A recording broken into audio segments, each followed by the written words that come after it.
manonood ng live ko. So, pangpas po itong aking nakuhang service.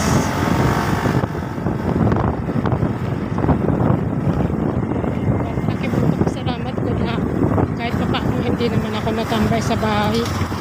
So, pupunta lang po ako sa aking mga pagmamala.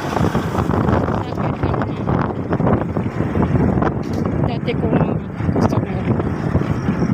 Isang bagay na rin yan kasi hindi naman sila sabihin mga foreigner ko. Mga foreigner kasi sila yung mga pupuntahan ko.